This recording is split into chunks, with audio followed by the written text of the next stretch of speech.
চব্বিশের অভ্যুত্থানের পরে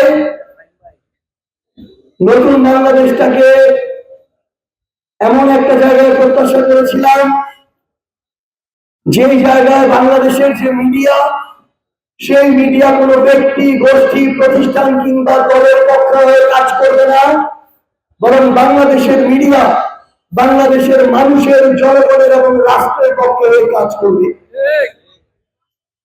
আমরা এমন থানা চেয়েছিলাম, এমন পুলিশ প্রশাসন চেয়েছিলাম, যে থানা, পুলিশ প্রশাসন কোন দলের নয়, কোন ব্যক্তির নয়, কোন গোষ্ঠীর নয়, বাংলাদেশের মানুষের হয়ে কাজ করবে, রাষ্ট্রের হয়ে কাজ করবে। কারণ আওয়ামী লীগ ছিল, আওয়ামী লীগ পালিয়ে গিয়েছে, বিএনপি আজকে আছে, কালকে নাও থাকতে পারে, এনসিপি জামায়াত আজকে আছে, কালকে অন্য দল আসতে পারে, কিন্তু এই বাংলাদেশের জনগণ, আমার এই সার্বভৌম রাষ্ট্র সব সময় থাকবে। এই জন্য প্রশাসনকে, পুলিশকে রাষ্ট্রের হতে হবে, জনগণের হতে হবে।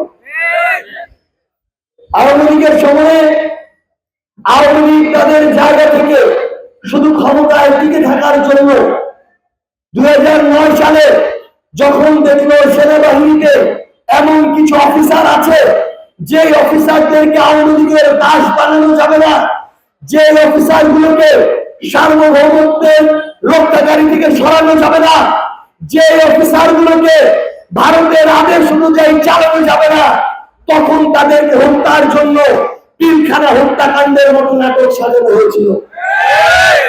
এরপরে 2013 সালে যখন দেখলো বাংলাদেশের আলেম ওলামারা কথা বলতে শুরু করেছে, ঐক্যবদ্ধ হতে শুরু করেছে, অধিকার সচেতন হতে শুরু করেছে, তখন বাংলাদেশের আলেম ওলামাদেরকে কর্নার করার জন্য, একদিকে নিয়ে যাওয়ার জন্য, ছোট করার জন্য, হীনবন্য করার জন্য, সাহস হারিয়ে ফেলানোর জন্য নাটক করে আরেকটা শাপলা হত্যাকাণ্ড ঘটানো হলো। 13 থেকে 24 এই 11 বছর যদি দাড়ি টুপি দেখেছে, পাঞ্জাবি জুব্বা দেখেছে, তাদেরকে নাটকের স্ক্রিপ্ট করা হলো, এরা সম্ভবত জঙ্গি কিংবা জঙ্গির আশ্রয়দাতা, প্রশ্রয়দাতা। এইভাবে বাংলাদেশের আলেম সমাজকে, বাংলাদেশের বড় একটা অংশকে কর্নার করে বাংলাদেশকে আরেকটা দেশের স্ক্রিপ্ট অনুযায়ী চালানো হয়েছে।